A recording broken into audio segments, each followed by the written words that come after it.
Welcome back, Jaunty Story Season 6, Episode 2, the only podcast where the interviews are reimagined into illustrations. Now on this episode we have Jordan. I've known Jordan for many years, but where we met was at Nintendo.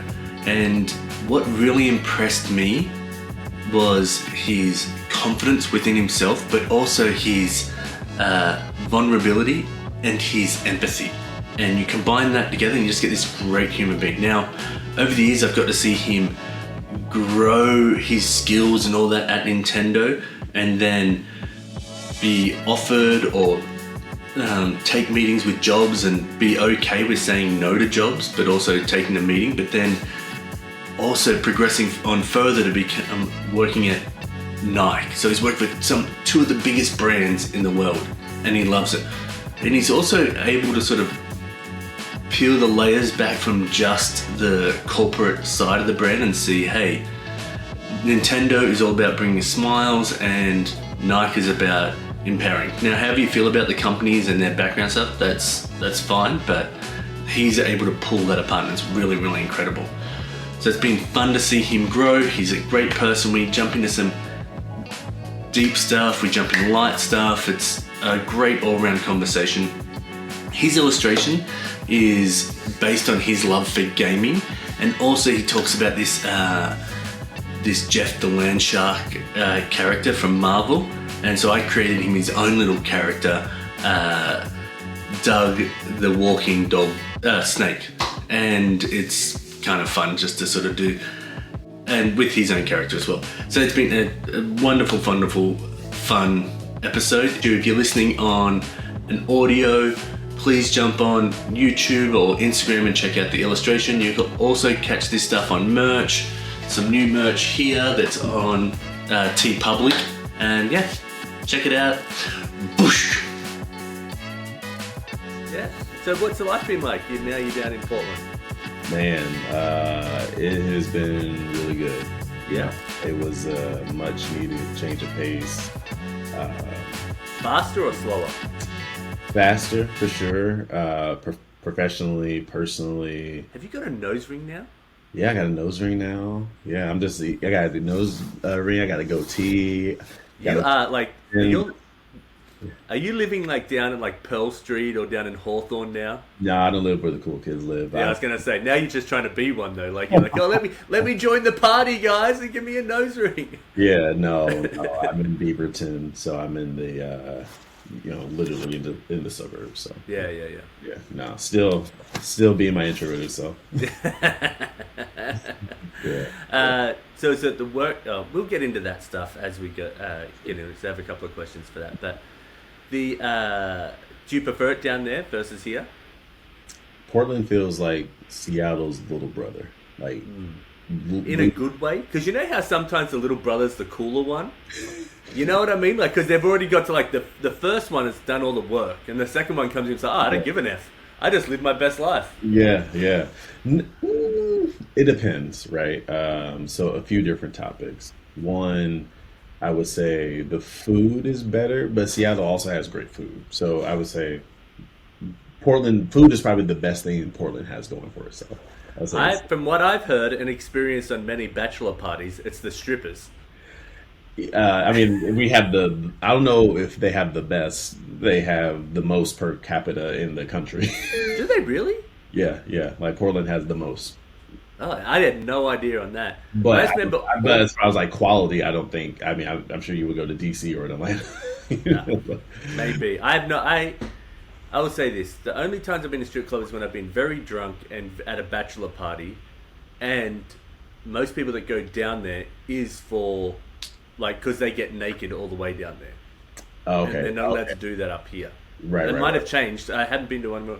And the last time I went to a strip club, I was kind of like, I was old enough where I was like, oh man, I was at the end of the night, I was like, I don't want to be in here anymore. I just want to go home. So I've never had a desire since to go to a strip club, I don't think. Yeah, it's not my bag. So, yeah. I mean, I would ask someone else. But to answer your question, I think it's definitely quirkier. You know how like people, or maybe you don't know, but like coming from the East Coast, people like, oh, Seattle, that's where all the hippies are, you know. And then I feel like Portland's like, hold my beer. Like that's hold my hemp beer. Yeah. I think Portland is definitely weirder, quirkier. It feels like a big town instead of a city, more so. Yeah. I Uh, actually love that about it because I've been down there quite a few times. Gillian went to University of Portland, mhm. and it felt like every couple of blocks there'd be like a mini cool little strip of like shops and like a boutique type thing. And you'd be like, oh, this is a cool little area. And you go a Yeah, couple of blocks more and you go, oh, this is a cool little area. yeah. That's exactly how it is. Yes, it's Yeah. like these quaint pockets of things that, Yeah. and so, and it's cheaper, so that's nice. Yeah. But diversity is worse, Oh, yeah. and worse in Seattle. So that's also number one. So number one for strippers and number one for white people. It's the whitest city in the country. Is But it really? mhm, mhm. Really? More than like Midwest and stuff like that? Well, I mean, so you have to look at per capita, right? So Oh, per okay. capita. So of course there's less diverse places that are the small towns or whatever. But Portland is number one. Seattle's not too far away at number five. So So the question I have for that though yeah. is is it because it feels like it's very left leaning over here, Hmm. and not saying there's like uh, no racism or anything like that, but is it feels safer for you in a even though it's a place of less diversity because people are a lot more accepting Hmm. in Yeah. of other stuff around here and down there. It feels the same. Literally, it feels the same. But I mean, like from other places you've traveled in, From like that might have like going to the Midwest or something like that, or that might be a little different. yeah. So, I mean, depends on. I mean, I've lived a lot of places, but Yeah. it depends on what you're really talking about because the overt, racism or scary things, those those don't happen as frequently as much. I mean, it happens all the time, for sure. But maybe if you've never been to the East Coast or the South, a lot of people from the West Coast are scared to go to the South. I'm like, there's no reason to be like, scared like that. But they do happen for sure.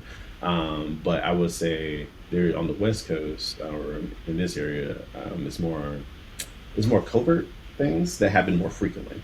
So it's kind of a trade. Do you So think it's a part of it's more um, obliviousness? Do you get what I mean? Like someone might say something to you where you're like, in their mind, they're like, oh, I like I said something and I don't even know how to say. Like maybe if someone says, oh, I've been working like a slave today to you, and you're oh, like, right, yeah, you know sure, what I mean? But yeah, in their brain, they're like, I'm not putting two and two together. I just like that's a yeah. saying that you say. Yeah. I would say that I think happens across the map. Yeah, I know I've done that to you, like Yeah, and said that by accident. And the next, like, for like a year straight, I was like, oh my gosh, like, yeah. I would say it happens more across the map. Nothing that I've noticed in my life. Of course, everybody has their own experiences, but yeah, one example goes to one of my good friends and people who I consider mentors at the time. They're like they saw my brush for the first time, like that I used for my oh hair, yeah, and then they're like they never seen a brush that like a black person would use, and so they're like, oh, this is like a brush for like a horse or something. I'm like, oh what? And but they yeah, have no idea how that came. yeah. And Yeah. so, um, But that's still not like that. Like, if people tease Australia about stuff they don't know, like they tease Vegemite tasting like ass wipes. Like, I'm like, I remember when we first had that, I was like, oh man, this. yeah, Yeah, exactly. So like, I like if yeah, people yeah, don't know, like, you know yeah, what I mean. There's an obliviousness to yeah. that stuff. Like, if I don't know, I don't know. Like Right, it, yeah, 100%. yeah. Yeah. So I think there's obliviousness. Um, I think there's a difference between like people being nice and versus kind. That's a huge thing. That's interesting. That's That's a on the good. East Coast versus the West Coast. So on the West Coast, I'd say people are nice, but they're not kind, or not overall, as kind. But on the East Coast, people are kind but not nice. And so Mm. people don't really understand the difference Well, between. can you like Right? for people on here? Can you explain that difference? Yeah, so I would say nice addresses the feeling, whereas kind addresses an action that needs to be taken. So Okay. for example, on the West Coast, someone might you might drive by someone with a flat tire and you're like, oh man, that sucks, that poor thing, and then you keep on going. Hmm. Right? And that your heart goes out to them, and you might even say something, to them like, hey, like, but best of luck, right? That was nice of you. Um, in let's say New York, someone they'll get out and help you, but they'll probably cuss you out then. Like, how you don't have AAA, you idiot? And just like are you dumb? And so that was a nice thing because you're tearing them a new one, but you're addressing the need and you're helping them get through something, right? So Okay. people, and they might help you up the stairs with your stuff, or they might, but they're not gonna be chummy buddy buddy, or just have all these niceties, Yeah. so kindness addresses an action. What about the South? Like, because you lived in Atlanta, right? I live in Oklahoma and Texas. Oklahoma, sorry. They're a blend of both. I would say they're both kind of nice. Okay. Because every time I've been down, like when I was in Fayetteville, in Arkansas, even though I didn't go outside of the northwest of that little area, and everyone was like super nice, like like I feel like I could have tripped over and someone's going to bandage my leg for me, carry me home, 100%, kiss my boo boo, put me to bed. Yeah. You know what I mean? 100%. I would say my experience in the South is they're both, and not to be so political, but on the like political spectrum, right? Very red leaning, not even leaning, just red. And so in my neighborhood, my mom's neighborhood, she was like the only black person in the neighborhood, and they're all very much Trump supporters, et cetera, everything, right? And then in races, in some degrees of whatever, right? But they're very much more community focused. So if someone showed up at my mom's house and they know they didn't belong there, they would probably shoot them and kill them. Oh wow. It's like, that's my neighbor. So it's not about, they see race and stuff as like, oh, like this is something else, like politics or something, like, but they know the person, they focus on the interpersonal relationship. So it's this nuanced web of, they're very nice, very kind, and then that's just another thing. I see that. That reminds me of like when I've watched old movies and stuff like that, and then it's been like, oh, he's my black friend, don't worry, he's one of the good ones. And when I was younger, I didn't understand it, like until I moved here, and then I was like, oh, that's saying like this person's the exception, like, you know what I mean? Like none other ones can be like this. And I was like, oh, whoa, hang on, I didn't get that. You know what I mean? Yeah. And a lot of times, even what I'm describing, it's not even that. It's more like, it's just they're two entirely different concepts. So they might be very much like something can happen in real life, where it's like, oh man, this poor young kid, and maybe he's my age, and he's maybe shot and killed or something. And then they're totally on the wrong side of history on the topic. But then when then my mom might say, well, that could have been Jordan. And then that kind of pauses them for a second. So they're not even as an exception. It's just like, no, that's just race and politics. Like, but you're still my friend. You're still, you know what I mean? So it's just, it's really kind of. That's really, that must be sort of hard for your mom to navigate a bit down there. Yeah, it's tough. It's tough because, like you said, they're really genuinely like good people in their hearts, and they would take the shirt off their backs, for you. But then, it's not. But it's like, and they're also right. So that's kind of how the South can be for sure. Yeah. So, but you will know where you stand. That is also one thing. Where it's like going back to the covert and overt. Yeah. Right. If someone is racist, they don't like you will know. There's no guessing about it. Whereas in the Pacific Northwest, more so, they're nice, so they're not gonna say that. They're gonna do it with their actions behind the scenes, which is more sinister and some more scary in some degrees. Yeah. Right? Because that can come out from hiring, and that can come out and play in all other kind of ways. Whereas it's like, okay, well, no, just don't go to that part of town. You never need to think about it even more than that, right? Instead of maybe second guessing the interactions that you have with people. Yeah, I feel like, and this could be me being oblivious, and we're getting straight into heavy stuff. I know. I know. We're like, how are you? How are you? Bang, right in, knee deep.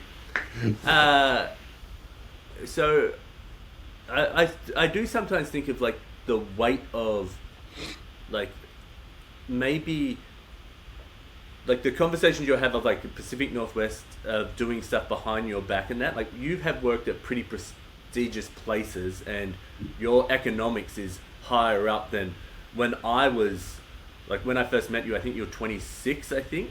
Not even, probably like 23. Yeah. 23, right? Yeah. So when I was 23, my economics were like way low down below you, right? I don't know. So, oh no, I can guarantee it. I can guarantee it. I was working in a skate shop that was like, minimum wage skate shop, not doing anything. But my point is that I wonder if that sort of back stuff happening has less, like, there's people feel less dangerous about that because it's not as much physical, but it like could be like, hey, that's affecting my career, that's affecting that. But then when you talk about like, hey, if I went into that part of town in Southwest Arkansas or whatever like that, I could physically get hurt, or I could. Oh yeah, I mean, you know what I mean. So like, there's change in people's perspective. You're not going to get hurt as much, or. Yeah, I can give you a personal example.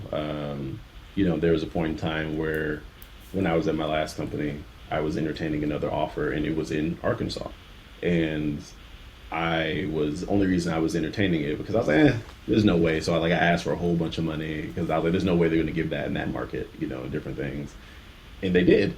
And I was like, oh, shoot. And it was only a 90-minute drive from my family in Oklahoma. Yeah. So, my mom's business and everything. I was like, all right, well, I was just joking around before, but I should actually consider this. And they seemed like it was a great team and a good opportunity. And so I went down there to seriously look at it. And while that part of Arkansas was more progressive, one of the major reasons why I declined was because it was less. I did not feel safe. So there's the physical safety and then there's the psychological safety. I think that's kind of what you're like touching on, right? Yeah. I declined it because I was like, during this 48 hours I've been here, I'm the only person that I see that looks like me. Combined with, okay, if I picked here to live, I wouldn't even need to drive. I could just walk to work, But I'm like, I don't feel safe walking it in this area at night with no street lights on, and I'm the only person who looks like me, right? And so all of those type of decisions, or I'm thinking about, I have a red Tesla, and then I'm driving that 90-minute road, or whatever, flashy car, again, look like me, and these that stress wasn't worth it. So I did, That's so, wild because I even talk about that with my wife and like how I don't have to think about whether something's really dangerous. Like white, male, I'm pretty tall. Yeah. I 6'1", like give me a little bit. Just because you got like what, you're 6'2", 6'3"? Yeah, 6'3", yeah. No. Yeah, come on. 2 inches. I make up for that elsewhere if you want. No, I don't make up for that anywhere. But I don't have to worry about anything. Like I don't think about like, oh, I'm going to walk down this dark part of the neighborhood and something's going to happen to me. Now, the likely Jillian has been jogging down the street here in the middle of the afternoon, and someone slowed their car down and took a video of her. This is years and years ago. Oh wow. And I was like, what color was the car? Let me get in the car and go and find them. And like, but like, there's nothing you can do, right? Like in that situation. Yeah. But that shook her, and she's like, that's the stuff that like girls have to think about all the time. Can't run with headphones. I can't like, when I leave my work, my art teaching gig at night, it's really dark down this trail part. And these little lights flash on the side, and I'll be walking with my head in my phone, just looking at like Instagram or something like that. Light flashing, I don't even think about it. The other day there was a person walking right by me. The light flashes on their feet, and I go, oh, and keep walking. I didn't even look up to see if there was their face. Do they have a nut? My brain just doesn't go. Oh, I don't need to bother about that. Yeah. Maybe I'm a bit of an idiot as well because I'm not really looking up anyway. Yeah, it's no awareness. No, I mean, but like, it's I would say I'm usually. It's saying that I do have a fight or flight where I'm like, from growing up the way I did, where I'll sit in a restaurant. I used to be way worse, and I'd sit and I'd count everybody in the restaurant, and like I'm some sort of spy or something like that. Like anything's gonna matter. Like when I count everyone. But it was like my brain had to feel safe, and I'd be like, all right, okay, good. Yeah. But now, as I've gotten up, maybe living in Kirkland softened me. I mean, that happens too. Yeah. Yeah, that happens too. Yeah. Anyway, back to Portland. Food, not so much the strippers. We'll get into questions, but when you were first up here, I feel like you're really good about making a community of friends. And like, so you've got your friends from back home. You've got that. How was Portland for making friends? Did you get the Seattle Freeze, or do they have the Portland Poultry, or whatever they call it there? Oh, yeah, I don't know I do think that people are actually friendlier here a bit, because I think Seattle, they have more of the Seattle Freeze because of all the transit, and because you have all the biggest companies in the world. People coming in and people are coming in and out all the time, right? And so yeah. it was almost rare to meet someone who was born and raised in Seattle because of all the opportunity that the city affords. Whereas Portland, I've met a lot more people that are native here, and so in that I've seen that translate to being more welcoming or going out of their way to make sure that you feel included, which is awesome. I will say, I think just maybe with aging, or maybe I'm just not cool anymore, but I don't have as many friends. I've only been here a year and a half, but I would say my circle is 100% smaller in the trajectory. I think that's just being older. Yeah, I don't see it growing as rapidly. Yeah. Not even rapidly, but just as much as it did when I was in Seattle, Yeah.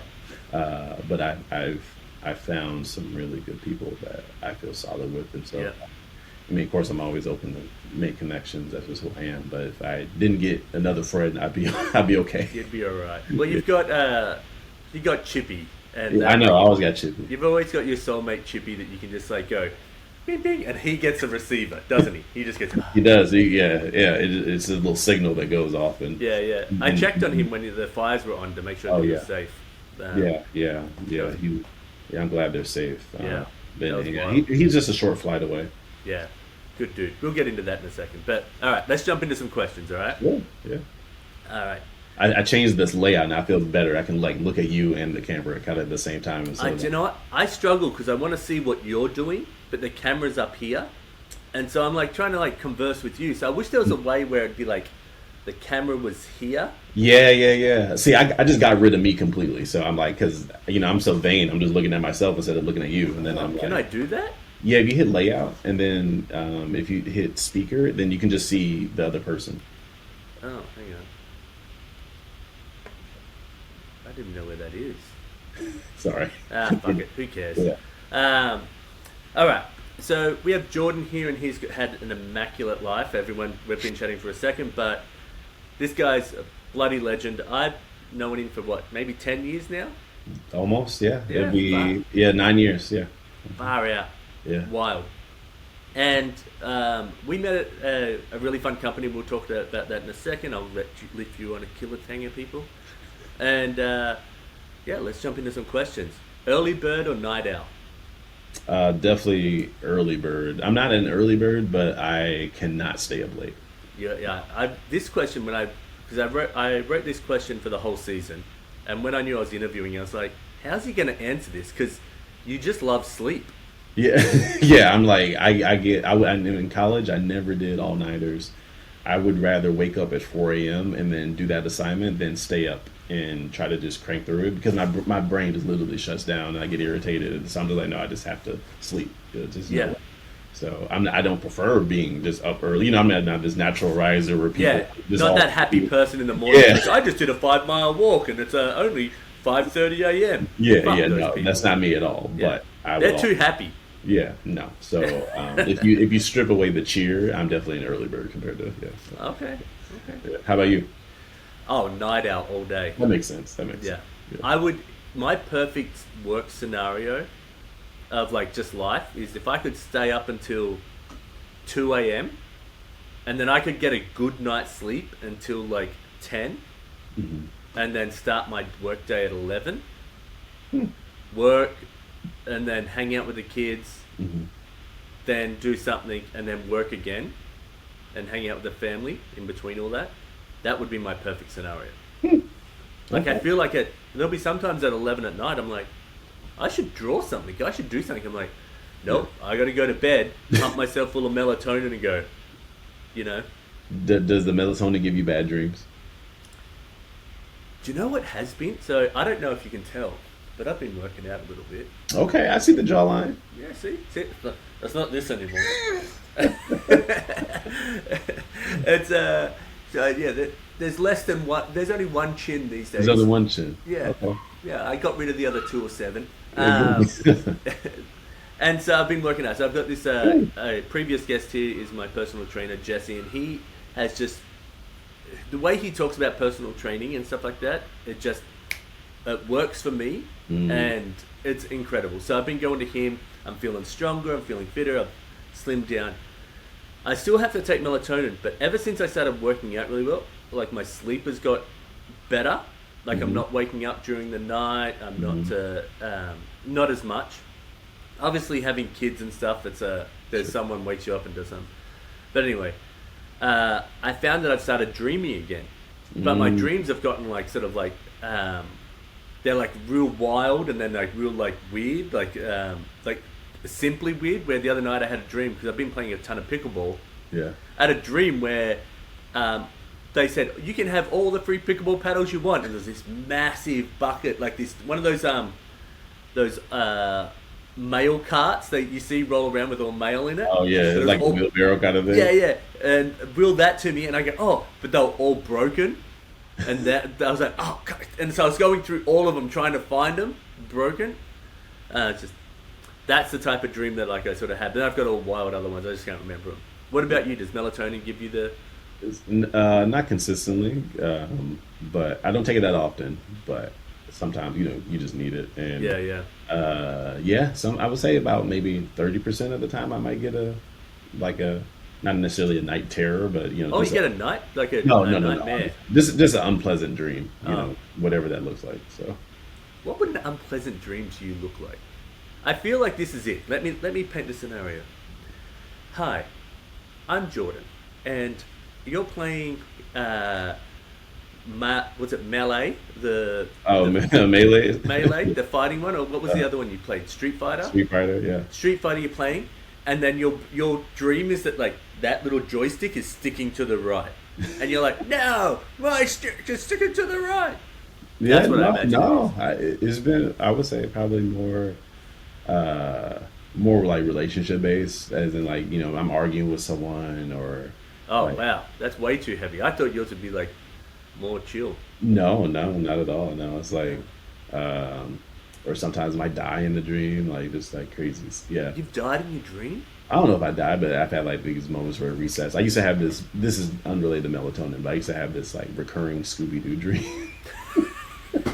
I had no exaggeration, and they would go on the mission, right, to go find the ghost or whatever. So there's this big mansion, and me and one of the gang were like, we would always like just try. The monsters were chasing us, and we would hide, and then the monster would always find me. Then it would just kind of cut the black, and then I would wake up.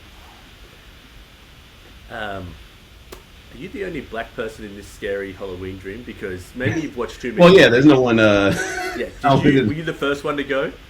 I don't know. I'm just through my lens. I don't know what's happening. You don't know what's happening for now. Fair enough. I'm just saying you might have watched too many '90s horror movies. I know. So. But I've had that dream like multiple times. Oh, I've had one recurring dream ever. I'm scared to tell this only because it's like it's so stupid, but it's so like there's almost like a part of me that kind of like would wish it would happen, but now it's not going to happen. But I'll still tell it because that's so unrealistic that it would happen. But I'll tell you that I was hanging out at Jay-Z and Beyonce's house. Right, we're already unrealistic, but yeah, let's go. I'm there.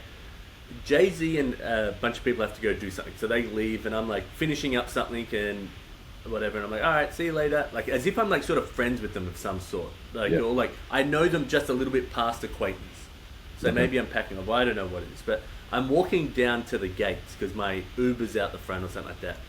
Beyonce comes out to me and she grabs my hand and she goes, "Hey, can you stay for a little bit?" And I go, "Oh, I would love to, but and I could just got this vibe, like, and I go, I would love to, but she goes, oh, don't worry, he's gay. And I was like, okay. And so that I went back to that, but I have no. That dream ends there. Always ends there. So I have no idea. But this is before Diddy stuff, all that stuff. Yeah. No, there's no reason behind any of this. Like, that's so interesting. But it's like, it's happened, like, I would say, like 20, 30 times over the last. That many? Yeah, it's happened a bunch. Like, wow. It hasn't happened in the last, like, year or so, I'd say. But maybe you have some, like, I don't know, some subconscious aspirations that you're trying to reach. For me and Beyonce, or doesn't everybody? Like, yeah, I don't know. Yeah, I always found Kelly Rowland the better looking one out of those three, though. 100%. Yeah, wait. Hands down. She's, beautiful. Anyway, all right. What do you do to pay the bills? What do I do to pay the bills? So I work for one of the largest, or the largest, sport companies, in the world. And who would that be? Yeah, Nike. But yeah, so it's cool. I am basically the global director of market research, of quantitative research. So all survey market research comes through my team's purview. Wow. Yeah. So is that? Can we break that down for people? Like, because you just said like massive words, and I'm an idiot. I'm sure people that listen to this are not idiots. So, who's making, like, where on you on this list? So if I get an email that says, hey, will you take this quick survey for us for Nike? Mm-hmm. Have you set that tone? We need to find out this information. As another same team said, hey, we need to find out this information. And you're like, well, this is how you need to do it? Or?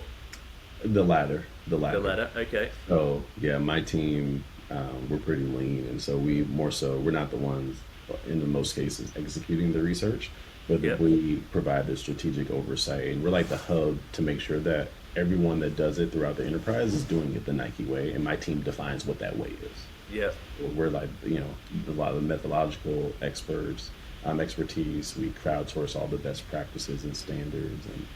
Is there a Nike way of asking questions?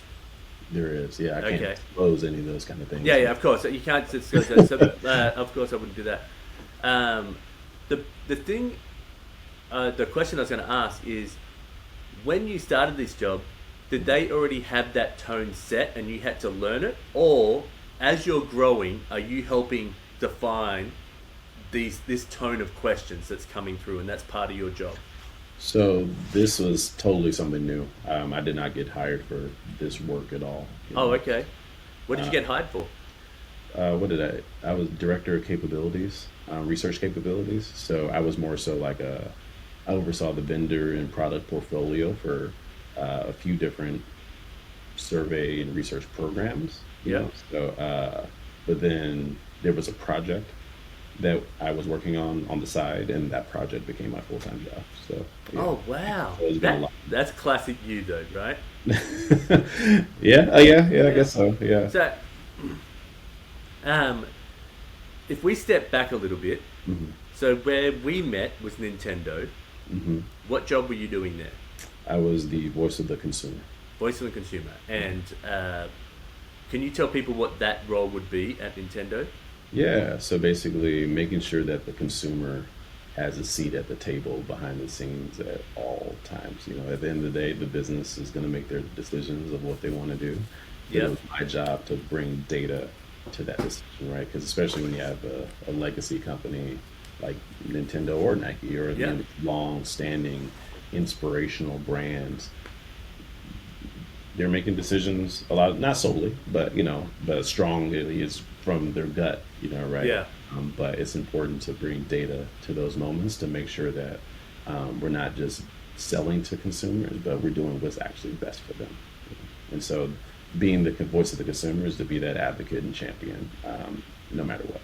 So where, on these companies, how often do you feel like the voice of the consumer actually gets to play a role in what the consumer versus what the business needs meet up with? It's tough. It's tough. It's tough, right? It's very tough. Because it just depends on the company. Yeah. Companies like these is the most tough. Um, so it's an unpopular opinion, but throughout my growth within this space, I've learned that sometimes the best you can do is to have them be data informed Yeah. rather than data driven. Like data driven is the goal majority of the times because you're just making the decision, but with the data. But sometimes it's still a win. Sometimes if you at least get them to consult in the data, right? And even if they Yeah. say, you know what, I know what this says, but I'm still going to go this way. Yeah. Yeah. Yeah. But at least you can either say, well, I told you so if it didn't play out, or, you know, it might pay off on the other side of like, oh, dang, okay, well, maybe they tweaked their decision just a little bit to be Just a more little bit. sensitive, right? But then other companies, they're like, no, data says this, and we just go this way. And I think that's great. But I think there's a balance that you have to strike when you work for brands that are work with so much emotional equity. Everyone has emotional equity in what this brand is supposed to be for the consumer. So you have to understand what are their goals are and how do you influence them. Because to be the voice of the consumer is to know them the best, but you have the least authority to do something about it. So you really have to influence. So I do wonder, is that being the voice of the consumer, or like the taking these surveys and stuff like that, there's very few instances where it's instant gratification, where you go, bang, we made this change and the consumer loved it, all this. Like, you're not getting that. Like, how long is usually the goal set for that? Let's say they do listen to the voice of consumer. We need this page on this website so that everyone can hear and read and see all this information, and people are loving it. Yeah. To you seeing the goal, or like the enough change to be able to say, hey people, this actually worked. Yeah. Yeah. Does that make sense? Yeah, it does. I think it goes back to actually, well, I'll take a step back and then I'll kind of zoom back in. Yep. I would say historically, maybe when we've worked together, VOC meant surveys, but that's just truly one slice out of it. Yeah. There's surveys, there's social media, there's phone calls, there's emails, it's literally any type of text that is sent back and forth between consumers, communities, or customers. Like that's all voice of the consumer data. Yeah. We just happen to look at that one, Yeah. right? So drilling back into when do you actually see change happen? It depends on how fast these companies act on it, right? So I can give you this insight tomorrow that, hey, they didn't like that. Like you should do something about this. But change management is hard, and it's harder depending on where you go. So if you don't do anything about it till months later, then okay, well maybe the tone has changed or we missed the boat now. It's too late. So it really depends on how fast they're acting on it. Wow. So is your team, like the current team you have now, monitoring all those communications? Like where you're like, hey, our social media is doing this, but our emails are doing that. And I'm sure with Nike, there's multiple emails of like different tones, because you're sending it to me that someone's 43 is getting a different tone that someone's like 23 buying a sneakerhead shoe. Sure. Like, how do you like, how like when they say, oh, start a business and like narrow it down to one person, Nike has the opposite problem where they've just got like confetti raining out in the rain and it's just sticking to everything. Around everywhere. Yeah. And so how do you say we're going to make everyone happy, or be the voice of the consumer, or lead that when you have so many people, like in so many different opinions, personalities, cultures, subcultures, like all that to sort of entertain? Yeah. I mean, I think many brands, you like you said, you can't be everything to everybody, even though it is a growing pain and unique challenge of big brands, where it's like, okay, well, how do you truly serve everyone? But I mean, the reality is you just have to prioritize who you talk to, and how you talk to them, and where can you find the most growth. So you have to do no harm for everyone, but then you have to overserve Yeah. where you're losing. Yeah. Yeah. Is that the? I don't know if you ever remember, like, if they ever talked about this or if you know anything about it. Nike brought out a shoe called Savior many years ago, like back in the 90s. Mm-hmm. You probably like half me. You would have been born probably. No, I haven't heard of it. So basically, they brought it out to be in the skate industry, right? To like be a new shoe that goes in there. And from my understanding, and when it came through the skate shop, we all were like, "Oh, what's this?" But then Nike brought out Nike SB after a while, and they had P Rod be their golden child to bring that to fruition. And everyone started loving that one because they wanted the Nike style of shoe, but also they started really investing in the skate community. So like a lot of the pro skateboarders that are on Nike have like health contract, or like they get like, oh hey, you hurt your knee, we're gonna have someone come over and look at that knee, we're gonna have this and that, and like help the skateboarders out. And then the skateboarding community would hear this and be like, oh great, our favorite skateboarder is hucking themselves down this 12 stair. They might hurt themselves, but they're being looked after by their companies, you know what I mean? Oh, sure. And I think that set the tone for a lot of companies to start doing that. Skateboard brands can't do that because it's not as fruitful as what like Nike is. Like it's got so many things to hit. Mm-hmm. But that was that part there made me think. I wonder who set the tone to do that. Yeah. I mean, there's a lot of teams and a lot of places that do that kind of stuff. Yeah. So, I haven't had full exposure, and I'm only speaking on behalf of me. Yeah. I was just like, it's just interesting that would happen. Yeah. There's a lot of people, a lot of places to, that are truly holistically looking at, how to just better serve people, because there's so many different areas. I know there's people going to ask these, want me to ask these questions. Who's the most famous athlete that you or anyone that you've seen or met through Nike? Is there anyone? I would say, that's an interesting question. I bet you've walked past like pro skateboarders and you didn't even care, but I would have been like pissing my pants. Okay, I guess I have a two-part answer. I've seen Kevin Durant, NBA. Did he make you look short? I saw him from afar, but I'm sure. Yeah. So you're like, oh, we're about the same height. We're fine. Yeah. He was on the hill. I've seen him from afar. I've seen Ray Allen from afar, and I've seen Sonia Richards on stage. But all those people from afar, I haven't met them. I would say so those are probably the most famous people that I've seen, but the most influential person that I've met was H. His name is H. Howard White. He's who discovered Michael Jordan. Oh, yeah. Wow. So he still works at Nike, and so I spent like 90 minutes with him just in his office, just chatting it up. And no way. Yeah. So I don't know, a lot of people maybe not know who he is, but well, I think after the Air. Yeah. So so I spent a good time with him. He's great. Yeah. Is he a good dude still? Like, you know what I mean? Yeah. Chris Rod did a great job. He's very similar.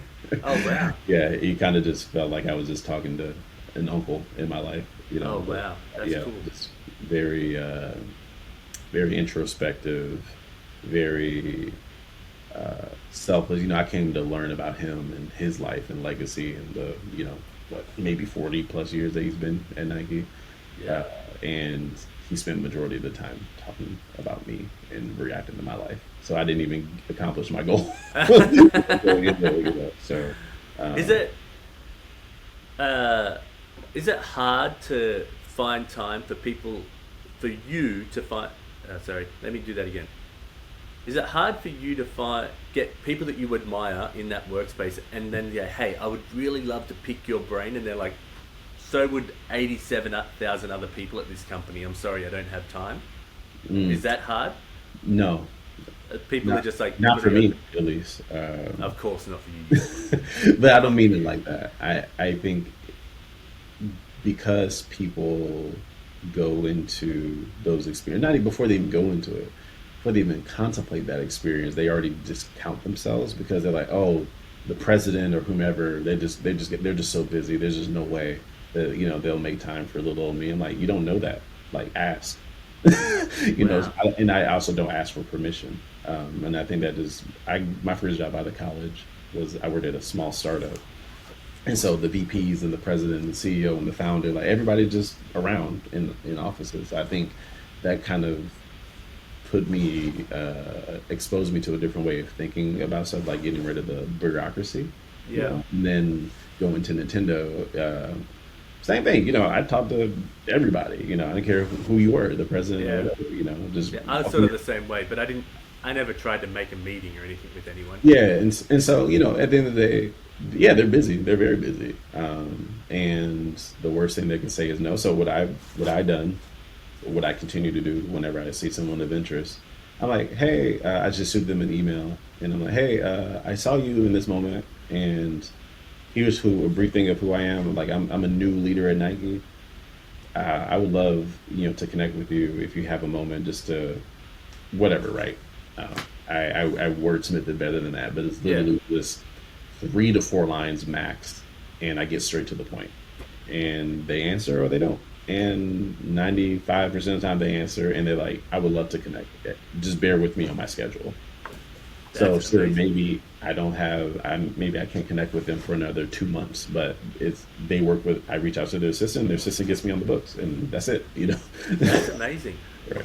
So I just think it just takes, but other people didn't have my experience, so I understand that around, like, they're scared, like, oh, you can't reach out, like, what, you talk to who? Like, people are always like befuddled whenever I tell them who I connected with. I'm like, yeah, just Yeah. ask them.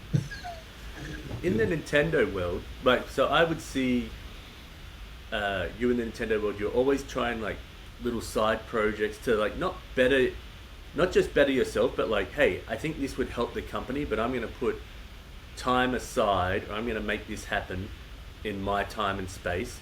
Maybe not outside of work. It's a little bit different because you don't have kids and that flexibility of time and everything like that. And as even after I left, I saw that success. Like, you had the stuff that was reaching out. You had what was the community that you had there? Didn't I you don't know. you and Chippy, and there was Ducky. What's his name? Oh, band, Yeah, band. employee, yeah, group. So you guys had band, but then you also, that led on to you then helping hire and like go out and reach out to people of color, like to go and help recruit them or find people in there. Mhm. So you've done all these things to sort of grow in there, and you've done that at Nike, of like going, hey, this is a side project I worked on that turned into my full-time gig. How do you justify the time of your own time or like, how do you, not justify is not the right word, how do you find what is a priority of your own time Mhm. to say, we need this? And it seems like that stuff that you've been doing on the side has really helped elevate you up in a lot of spaces. Like, people see you doing that extra work. One, how do you show people that you're doing this extra work, and how do you in your mind say this is worth doing that extra work, whether it takes off or not? Yeah, that's a great question. I think that before I even put pen to paper or put any action towards whatever it may be, I have an understanding that it's bigger than me. So that's like green flag number one before I get to doing anything, because I'm like, before I came here, I'm just picky about what companies I work for. Yeah, yeah. So I'm like, yeah, sure, I could have go work for that bank, or I could go work for this.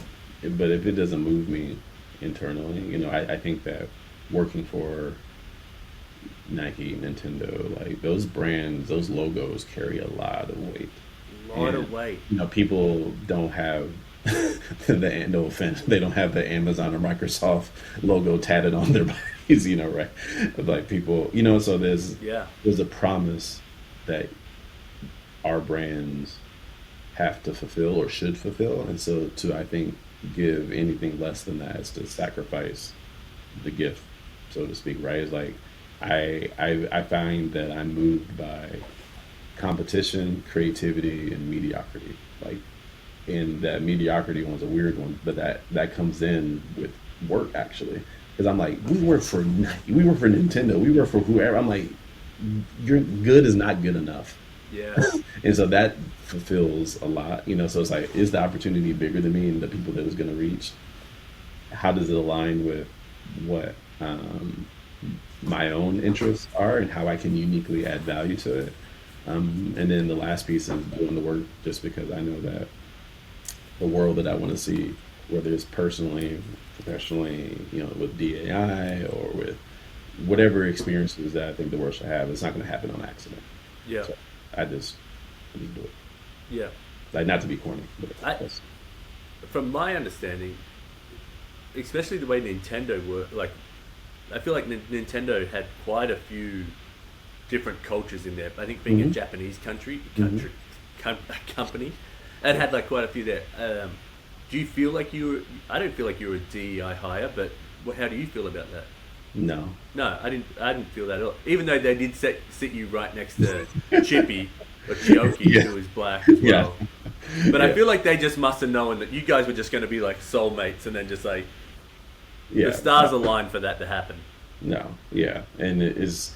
I think that even that term is just like so loaded, and it's just like, I wouldn't have brought it up, but I did. You just mentioned it in the. Oh yeah. No, like it's really just about like, okay, this has to, you have to do something, because you keep doing the same thing, you're going to keep getting the same results, right? You know, so I think it's just about being intentional about, you know, how you show up and being the brand or the person or the leader that you know want to see. And so it's not going to just, we've seen doing it the traditional way, it doesn't work.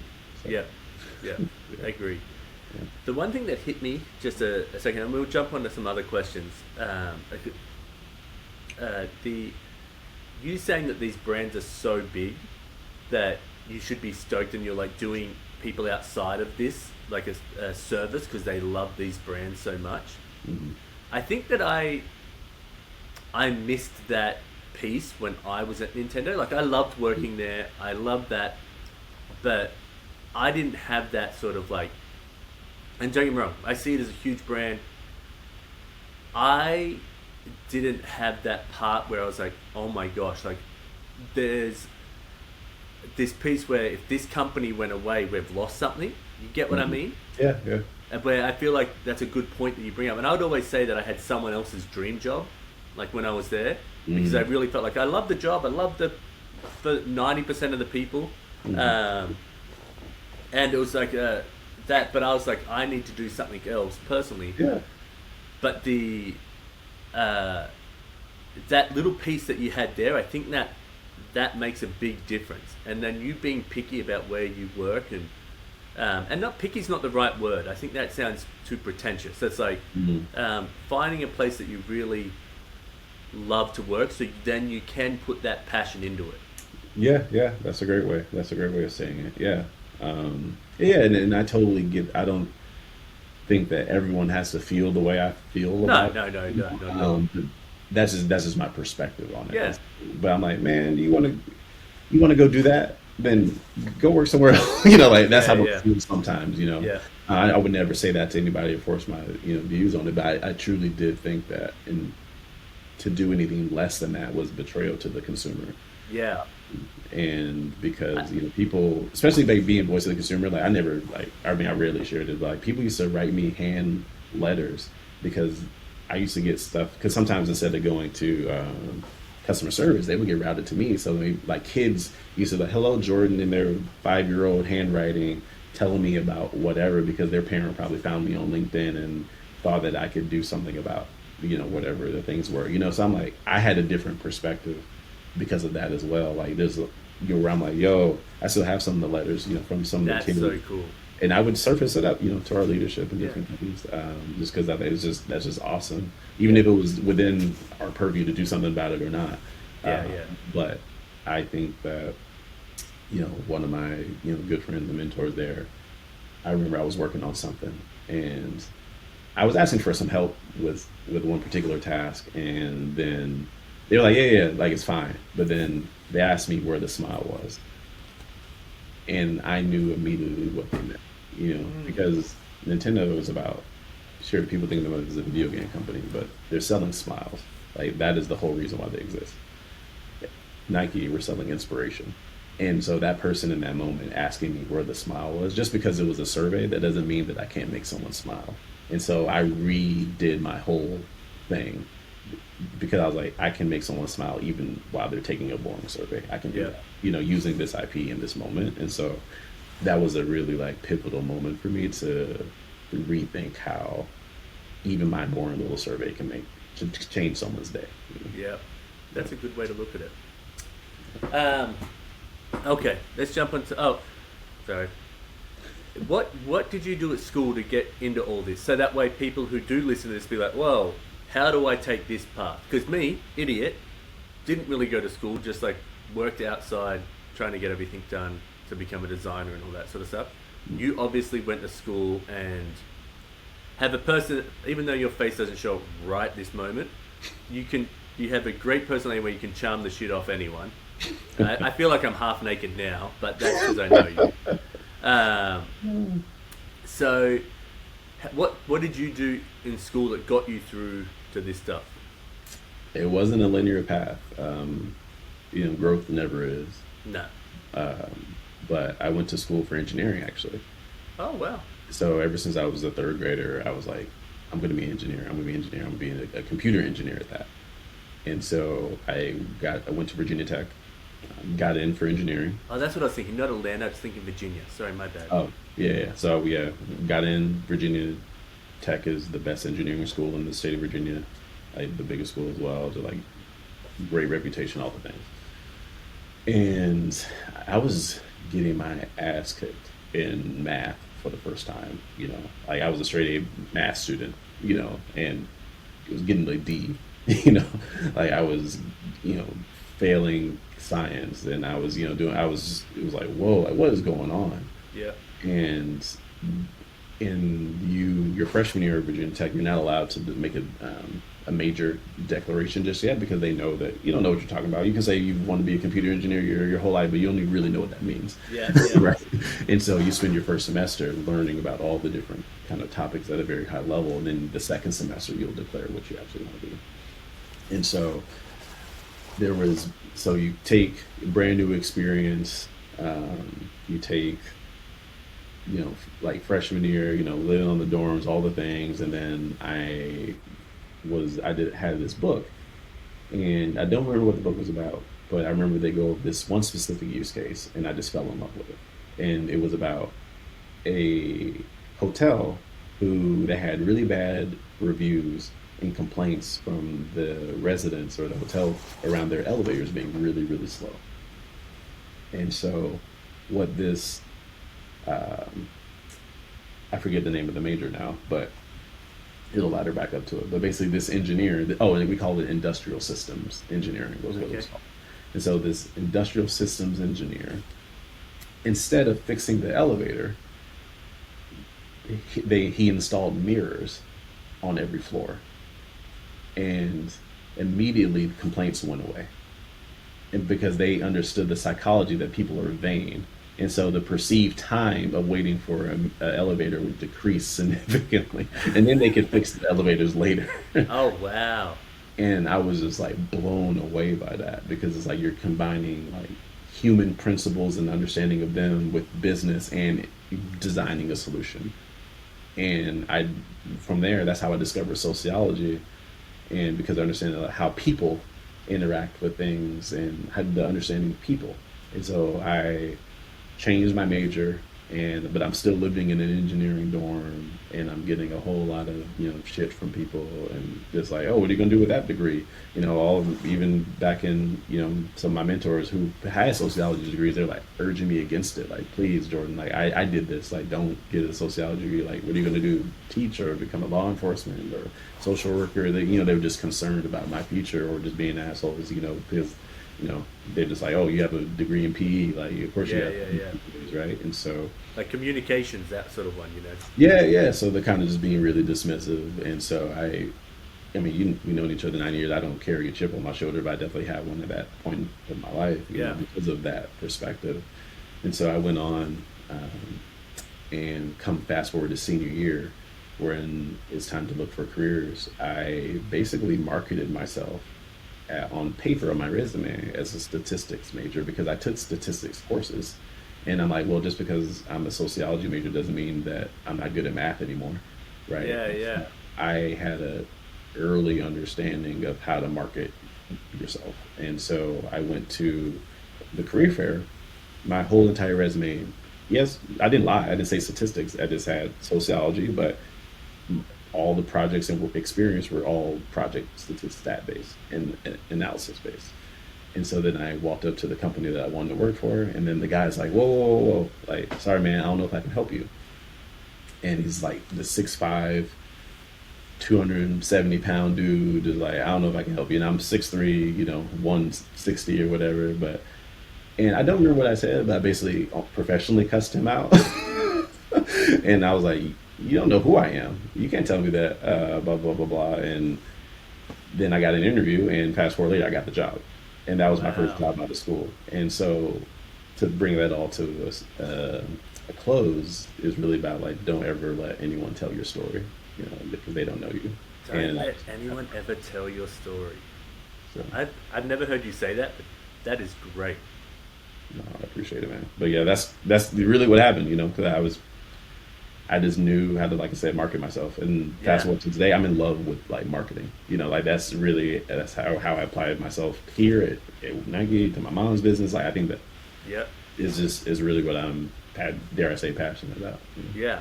I just need you to market my podcast, so then this thing can take off. So if you There could we just go. do that on your My next project, I got you. Yeah, just do it. And I don't really want to do any extra work, so if you can do it all. We'll talk. We'll talk. All right, let's jump into some other questions. What's your favorite mythical creature? I don't think I have one, because I can't even I can't even think of anything other than a dragon. Dragons are cool, but I feel like that's a basic answer. But I'm gonna You're say pretty dragon. basic. So. But I can't think of another mythical creature. I don't know. Like, I don't know. Like You the know what? two-headed frog. Like, I don't know. But like, Yeah, this question, some people love it because they're like, oh, I love that sort of like Harry Potter, like I don't play in that land. Yeah, That's why I'm yeah, like, yeah. I don't play over there. Yeah. Yeah. So for you, if I was going to ask this question, I'd be like, what is your favorite gaming character? That's tough too. This is too many options. That's why that's too tough for You got me. a bite? Get it? Hmm.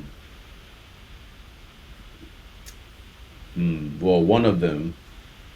Well, I would say currently my favorite is Jeff the Landshark from Marvel. So Oh, there's this there's there's this character named Jeff the Landshark. He's a Marvel character, and there's a game called Marvel Rivals that's like super popular right now. yeah. And free to play. So I booted up and I'm looking through the characters. Of course, you see like Iron Man and Spider Man. I'm like, yeah. But I'm just like looking who's all playable, and I'm Yeah. like, what is this four-legged shark? And he was just the cutest thing in the world. And if you look at Jeff, is won the hearts of many. Now that he has all this millions of people exposed to who he is, and he was kind of one of those like Marvel characters that came out less than 10 years ago. So he's like pretty new to the universe, and he wasn't popular at all. But he was like, everyone is like obsessed with him now. Yeah, they love it. If I remember, I'm going to put a picture of Jeff the Landshark up here. Yeah. He's the cutest thing in the world, and I've looked up his lore. I'm getting a custom plushie made. Like I'm all in on Jeff. Oh, you're in. Okay. I'm in. I'm president of the fan club. Yeah. Jeff the Landshark. That wouldn't surprise me, to be honest. All right. Jeff the Landshark. So in Australia, they call Staffordshire Bull Terriers, like the Staffy I have, land sharks. Because they're Okay. yeah, just that. Anyway, that's not really, they don't, That fell flat, but no, no kidding. they're just dogs with like big mouths sort of thing. Oh, So okay. like, people just think, oh, they got like big mouths, and they'll chew anything apart. Like there's no toy that my dog has had that has not been like ripped to shreds. She doesn't chew anything else, but just like bang, that thing's gone. Like gone, dang. Yeah. Like if that dog got a hold of your arm and was like, I'd be like, well, you're one-handed now. Good luck. Sucks. Not that she would. She'd just lick you to face to death. What do you do to let off the steam? That's a good question. I need to get back into it. I used to do monthly massages. Oh, okay. Yeah, 90 minutes. I had on the books, and it got expensive. And when I moved, I stopped because you're just building new routines. So yeah. To get back into. Are you saying Nike doesn't have someone just come in there and like go massage everyone? No, I wish. What kind of company are you working for? I know. It's a nuisance. But so I used to do that. I game. I watch anime. Yeah. I box still. So Are you still doing boxing? not as much as I used to, but Yeah. I still box. So I would say gaming, boxing, watching anime, just spending quality time with friends, and my girlfriend. But Cool. And the missus, yeah, who I've yet to meet, and it's my bad because I haven't been down there. That's Yeah. on me. sorry. Life's been crazy. When we do get to chat, I'll tell you life's been crazy. Off cam. Yeah. Yeah, off camera, yeah. It's been wild. But that's cool. The boxing stuff, like, is that where you get your exercise from, mainly? Because I know you had that home gym set up for a little bit.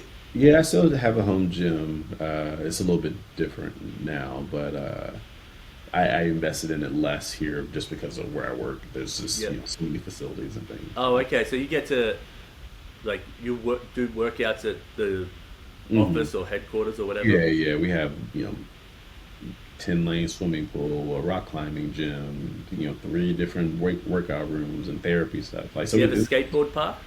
no skateboard. No. Do you have a pickleball courts? Yes. Oh, Multiple. I'm coming down there and I'm going to own you. Just like I Mostly- owned you in table tennis. My mom told me to tell you hi and said, it's been a few years. Are you good? Are you good now? So she gave you a bit. She gave you long enough to get back. So, I tell you what, I have not played table tennis since I picked up pickleball. I would say that's going to be bad for you. Well, it's good for you that you've been playing more than me, but so I've only played pickleball once. But I think that you're going to have a disadvantage because that's more physical athleticism involved. So I'm that telling means you, you go out there, like, take a sabbatical for a month, 2 months, go do everything you can, and then come back to me, and I still put you to sleep. Maybe I hope. I mean, because I feel like table tennis is an equalizer. You don't have to be that athletic, but like, No.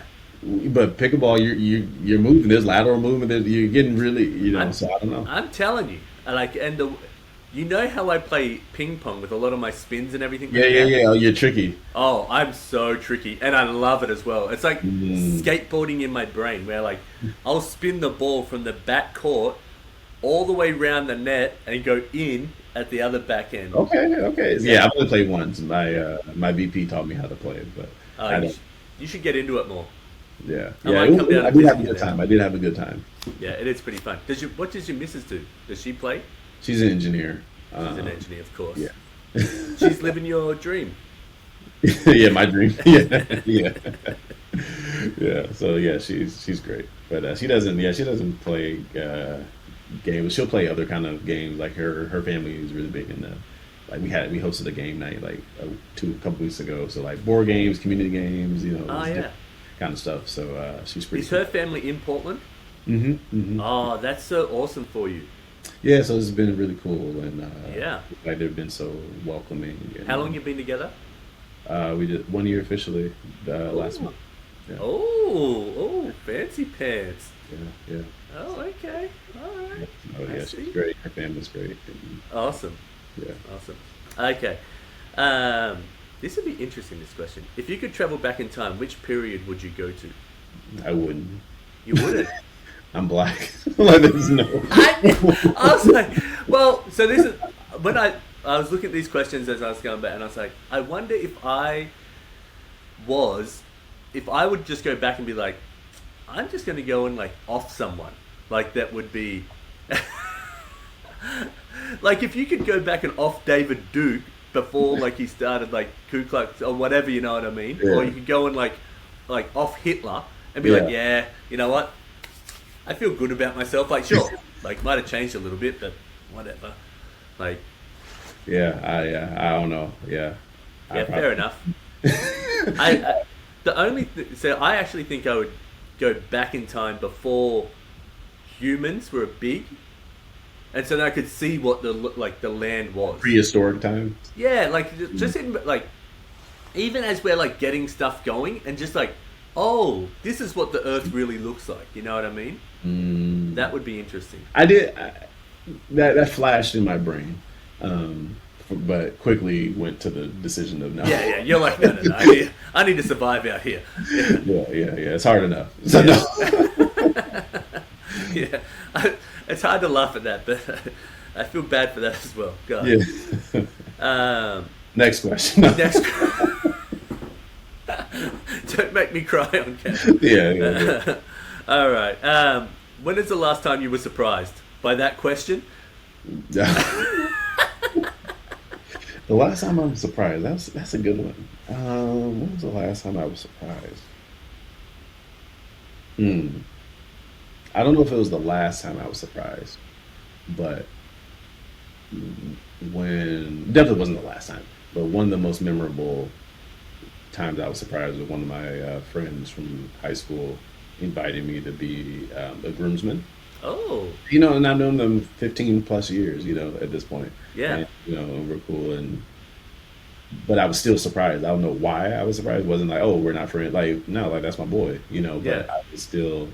Is he one of the guys that's in, because you got that, like, text string of your friends that, like, are all. Yeah. It's like 11 of us, you Yeah. know, and we talk every single day and, we're tight, but. Don't you guys do? Maybe you don't do it anymore. Wasn't there like a Freestyle Friday or something like that? Oh, so it's funny. I brought that back. Did you really? But now we're actually recording like tracks. Before we would just like text our little freestyles or whatever, but now we're actually like recording and sending like videos. Oh God. And we're preparing for a cipher we're gonna do. Oh, so, really? Yeah, and we're gonna like record it and everything. So that's so fun. You have to send me a copy so I can like watch it. Man. Yeah. I won't post it. But no, I will. It's going to be interesting because we've been dissing each other, and we've been like, just trying to find different ways of motivating each other to rap. Because I brought it up because we used to do freestyle Fridays, like a couple of people, only 2 people probably did it. Yeah. But I have a lot of creative outlets outside of work, and I don't know the same about my friend group, and so I was like, yo, we should do this because I just frankly don't know what y'all are doing creatively outside of your day-to-day lives. Yeah. And so they kind of took me up on the challenge, and so we've been like at least 5 to 6 of us have been doing it consistently. Oh, that's awesome. Yeah, so like of course we're no rappers and stuff, but some people you can see the progression, and because everybody has their own style, and and it's been fun dissing each other, especially amidst all the like Drake versus Kendrick. Oh God! So we got bit by those bugs. But, which side did you fall on? Oh, I'm on the side of the consumer, so I think we all won because. Oh God, that is too. Well, no. Well, Kendrick won. Like yeah, it wasn't, Kendrick won. Yeah, no, Kendrick won, but I'm saying like the fans won because it was just great music. Like Drake came out with great music. He just lost. Yeah, I will say this. The rumor of him ghostwriting, like having ghostwriters, I can't swallow it. I feel like if you're out there doing it, you need to be. I don't know if that's true or not. Yeah, I think that I don't know if those allegations are still relevant or true. Because that's what Meek Mill was saying back then. So I don't know if they're true or not. But I agree with. So I agree with you to some degree. If it is true, then no, I can't hold you as like a lyricist. Because that's just not. You just automatically disqualified. But I don't listen to my hip hop like just thinking like, did he write that? Did he? You know what I mean? Oh yeah, and like exactly Drake right. Is bigger than that. He's an amazing artist, regardless if he writes his stuff. Because there's so many other pieces that go into it. So like, I don't care. Like I think he does. I think Has he had help? I'm sure in the Oh, past. yeah. But they all have help. It just depends on how you classify help. Right? Well, Like, there's also different degrees of like inspiration versus someone doing it for you. right, ghostwriting, that's totally different. It's like, hey, pack, sign, seal, delivered. Here you go. Yeah, And then you just got to do it. Which is doing it is still a big Oh, thing. if you gave me the most perfect 16 bars and said you need to do it over this beat, I'd be like, well, or you die. I'd be like, well, just get me the coffin. I'm sliding into that thing. Right, right. But I just say, Kendrick won. Yeah. But that didn't mean that Drake put out amazing music. Yeah. And it was fun. It was almost after the beef was like over. That's when I went back to Drake's stuff. I was like, man, we missed this because Kendrick just stepped on it. Yeah. Like it was so good. But so anyway, yeah. I agree. Freestyle Friday has been great. That's still good. All right. Can you do a handstand? I'm like, big ego in me. Yeah. I mean, have I done one in years? No, but I'm positive I can do one. You could do one, you reckon? Yeah. Yeah, I could not. Even though I've been working out and stuff, I also have like a bunch of like injuries, but it's one of those things where I see people doing a handstand, and it's so corny when you see someone walking on their hands somewhere. But if I could be at a party with my like kids and stuff like that, and I was the dad that could do a handstand, You would do it. I would do it because I'd be like, I'm entertaining you guys, but no. Maybe try to do. Well, you might die. You're not a full member. But like, I say, my uncle used to do when I remember this as a kid. He used to do push-ups, handstand push-ups. So he would do push-ups. He would do a handstand up against the wall, And then do and push-ups. then he would just do push-ups. That is wild. Yeah. So I remember that image in my head. Yeah. I've never attempted that in any phase of my life. There's never me going to do that. If you ever see me doing that, I'm taking steroids. I can tell you that now. I think the physical challenge where I'm at now, well, not currently, but kind of, yeah. I've been thinking about doing backflips.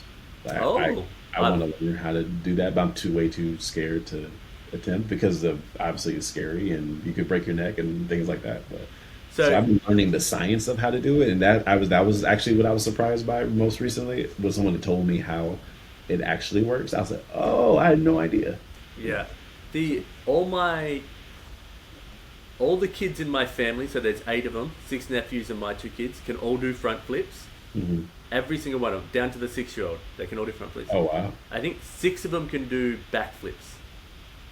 Wow! Like out there doing backflips.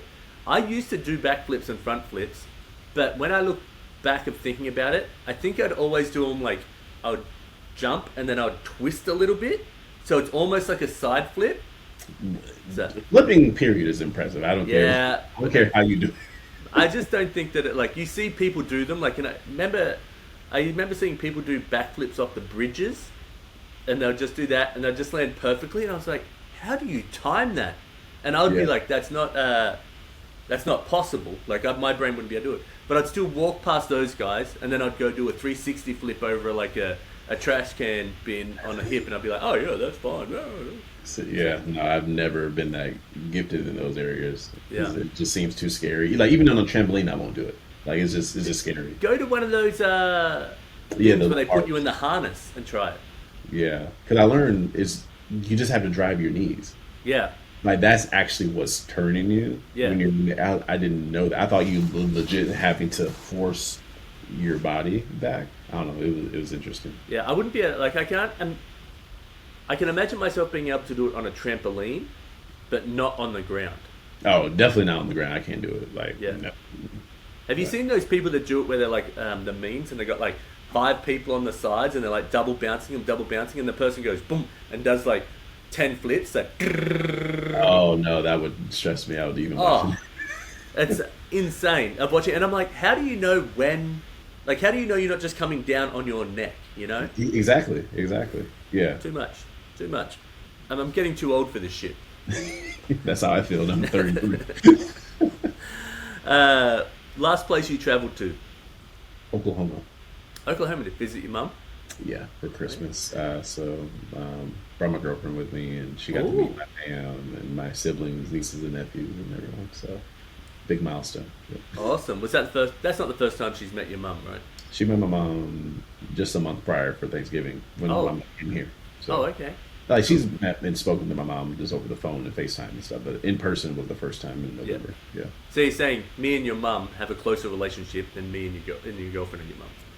You met her more. We are like this. All right. Can we speak on your mum's business just for a second? Because I just love the concept and everything. Can you just give a quick rundown of your mum's business? If I remember, I'll pop a logo and I'll put her link in the description. So like, we greatly appreciate that. So my mom owns a dessert and Southern comfort shop in Tulsa, Oklahoma, on Black Wall Street called Cobbler Mom. So essentially, she does like apple cobbler, blackberry cobbler, cherry cobbler, peach cobbler, all the classics. But we started off as a e-commerce shop shipping cobbler in a jar nationwide, and over the last 10 years, 2024 marked the 10-year anniversary of Cobbler Mom. And so she's in brick and mortar, her own shop today. Yeah. So cobblermom.com, that's the link. You can order a 4-pack at Cobbler and all kind of just different treats, and so it's great to share. It's personalized size 8-ounce jars that you can eat in one gulp or save for later. And so it's been a fun ride. How did your mum? If I remember correctly, your mum has always had a little entrepreneurial spirit, right? Yeah, for sure. So what made your mum land on Cobbler Mum and making cobblers? Me. You did? Yeah. Because you love the cobblers so much, and you're like, no, actually, I don't eat them at all.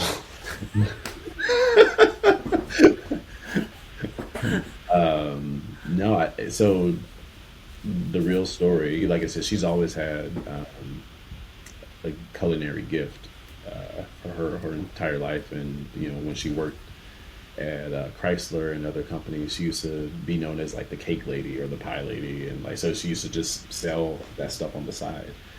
It wasn't until 2013 when I graduated college, I don't know why I felt this. I mean, not why I felt this way, but I don't know why I thought I could help. But I was like, hey, you know what? I have money now. I can help you. I'm graduating, and you should turn this into a business. Like you should, like a real business, not just on the side kind of thing. And I was just kind of having a fresh college mindset. I was like, when's the last time someone my age, a 20-year-old, ordered a whole pie or a whole cake? Like we're always on the go. We're always doing something. And so I watched Shark Tank, and I saw that someone won, they had cookie dough in a jar, they got a deal. And then I saw someone else had cake in a jar, and they got a deal. And then I was like, you should do pie in a jar, cobbler in a jar. And she was like, nah, boy, I ain't doing this, blah, blah, blah, blah, blah, blah. And then I'm like, I'm telling you. And, because again, the portability of it, and also I'm seeing people get signed deals on television for similar concepts. And so she took a leap of faith, and she tried it, and it started working, and people started buying it. And so she doesn't do the cobbler jar in her restaurant, her shop now. She just serves it more traditionally. Yeah. But that's how the e-commerce business got it started. So she figured out a way to sell, jars of So she doesn't sell the jars so people can just take it home from there? No, it's a whole another like production kind of thing. Oh wow, okay. And so is that her full-time gig now? And Mm-hmm. Wow, Yeah. that's so awesome. Yeah, She must be so proud of you. Oh yeah, she's my number one fan for sure. Yeah, definitely. But like, I can just imagine it's like raising a child where they are so independent, they go for what they want, but you have a great head on your shoulders, your manners, can finally grow a beard. So I didn't think that was going to happen. I thought that was her one loss on you. I mean, I don't have a beard just yet, but I'm trying. Yeah, you do have a little Kevin Durant little thing going on, Yeah. like it's a little scruffy underneath more.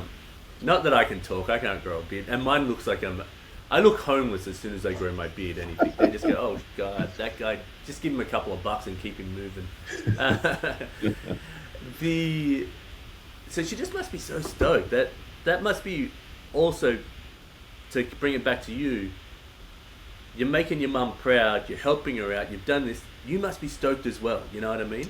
100%. Yeah, like she's Yeah, I mean, I've told her like she's my superhero. It's Yeah.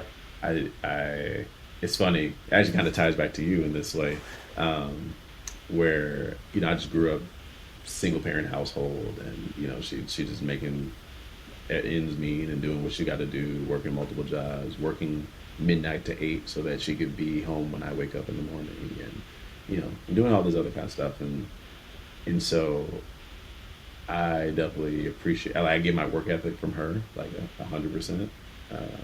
And even I remember when we launched Cobbler Mom, like in the opening for the first brick and mortar store, I was like just seeing her and my cousin and my aunt and my other aunt, and like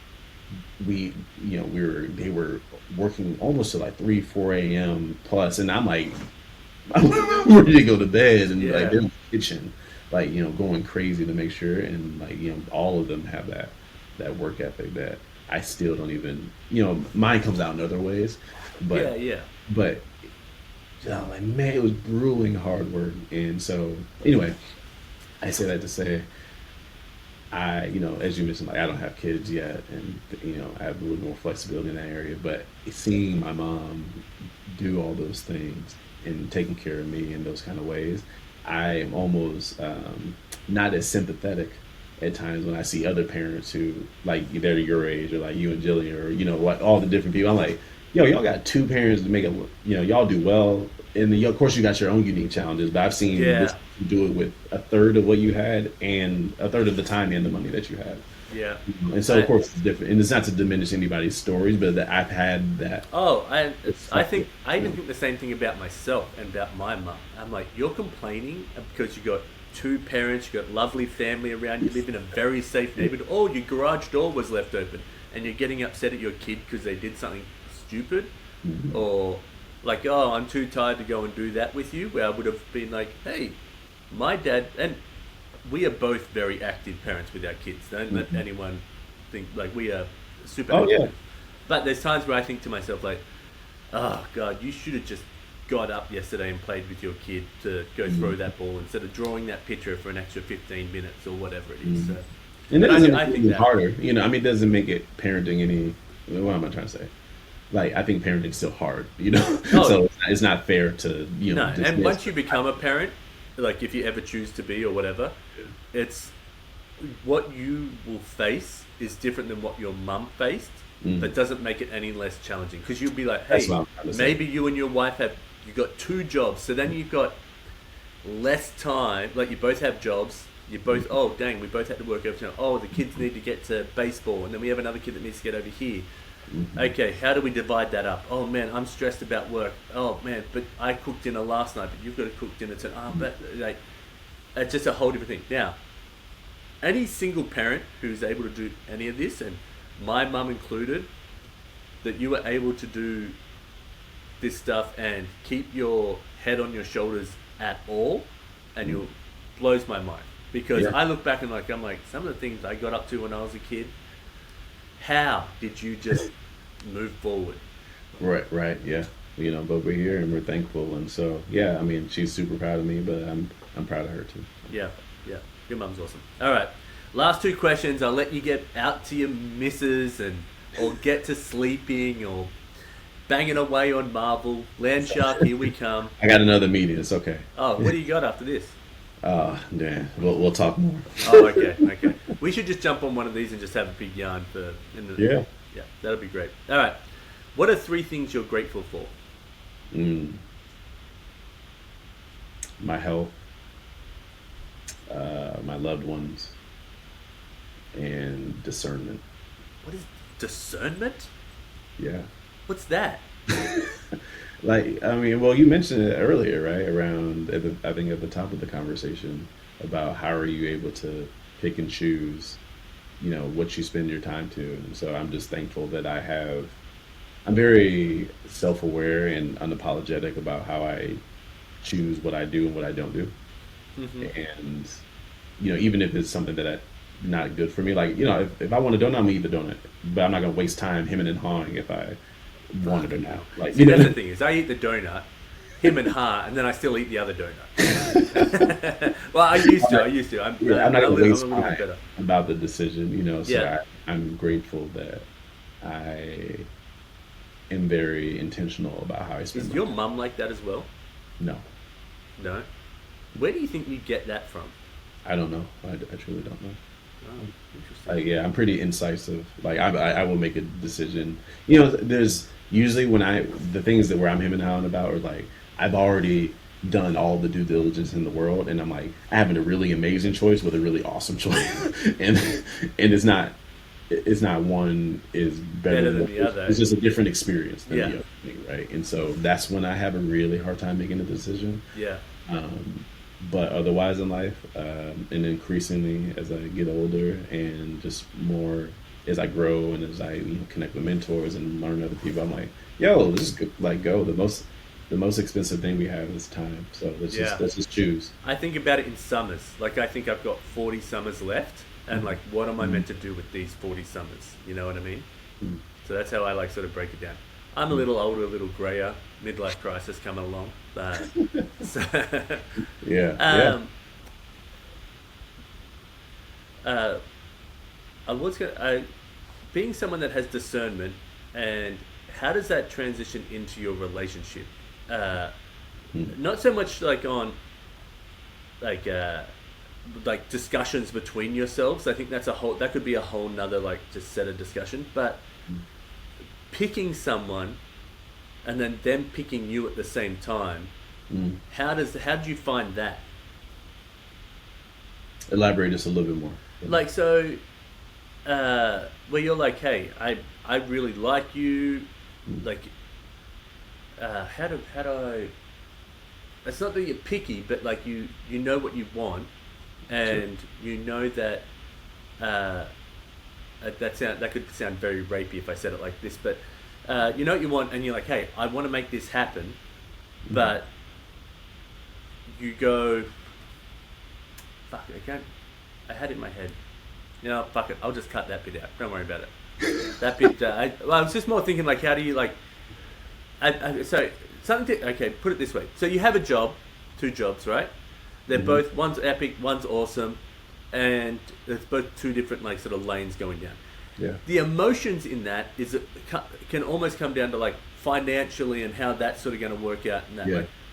But when it comes down to a relationship, there's someone else's emotions that are involved in that's going on. So how does your discernment play into that? Does that make sense?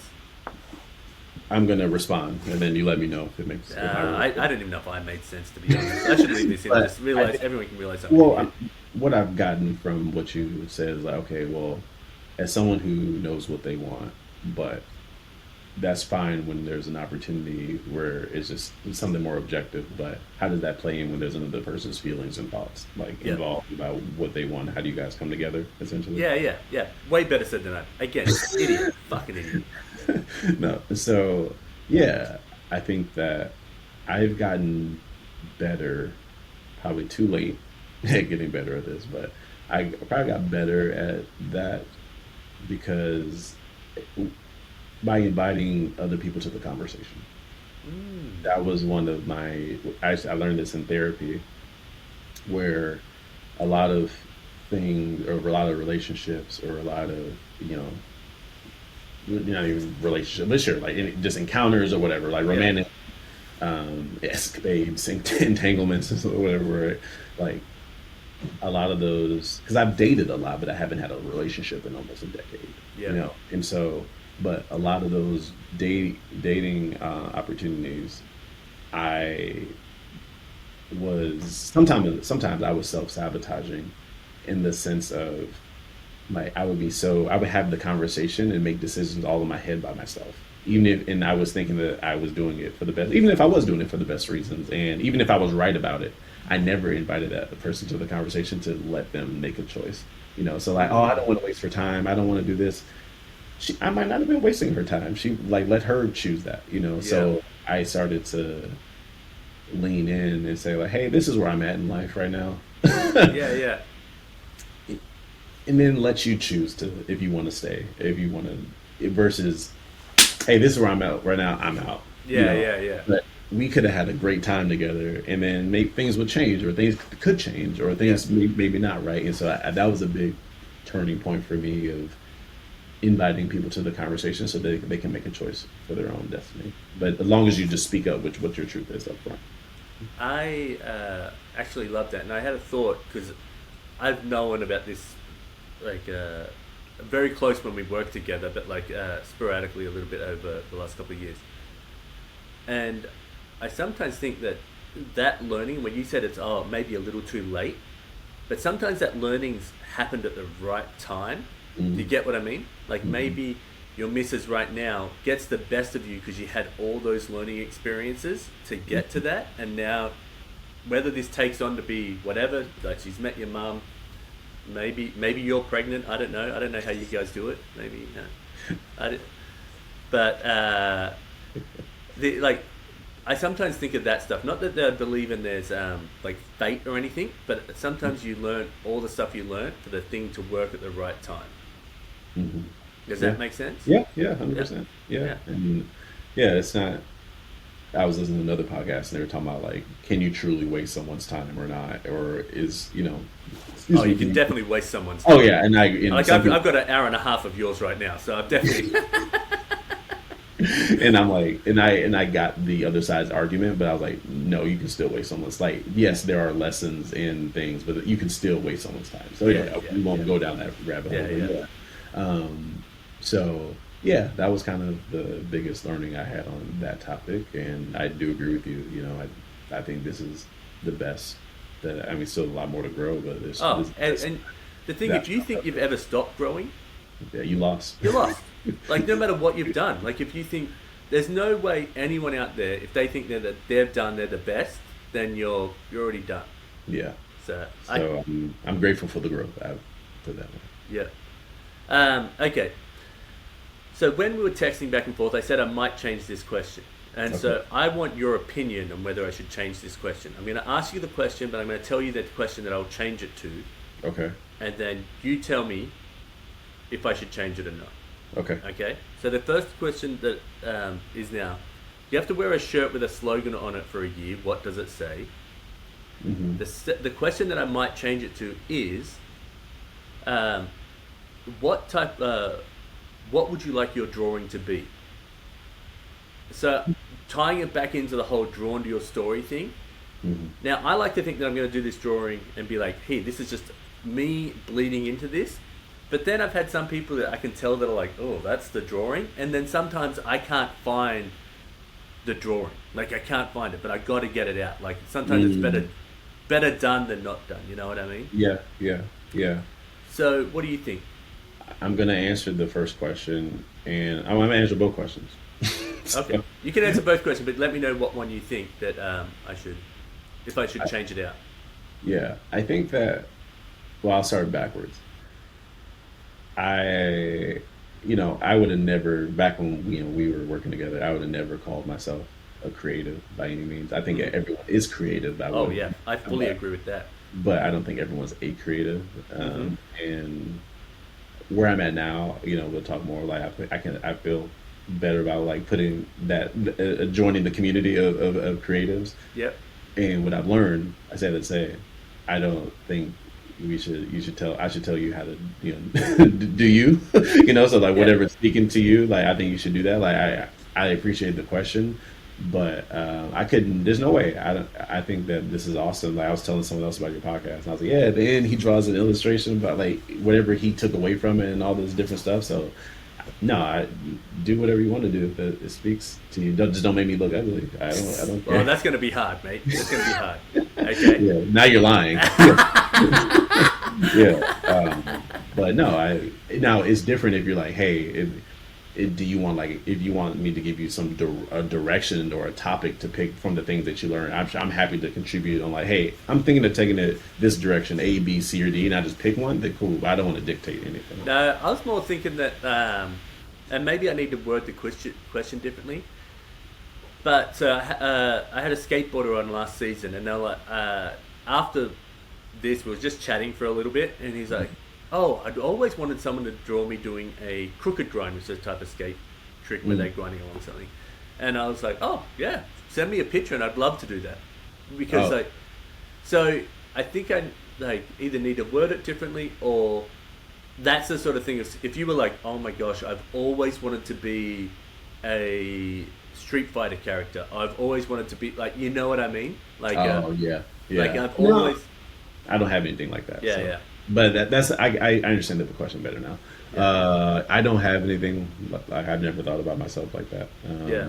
Well, And yeah, so maybe you had like, oh, I wanted to, I love this controller. I'd love, I don't know. no, I think it'd be dope. Like literally whatever's on your heart that you took away from it, then whatever. So All right. yeah, maybe me walking with a bunch of money bags into my future. I don't know. Speaking into existence. Yeah, yeah. Yeah. There'll be you holding the money bags and then me in the money bag saying, please, can I have $1? Well, I get it. If that's what I got to do, put up with you. And one of my money bags, that's all right. Yeah. But to your, if a T-shirt, I would. I feel like I would have a couple different answers for that. Okay. I have a whole line of T-shirts. Oh, do you know, hang on, let's get in those. Do you know what comes up a lot before I forget? What? A lot of people just say, oh, I would just have just do it. Hmm.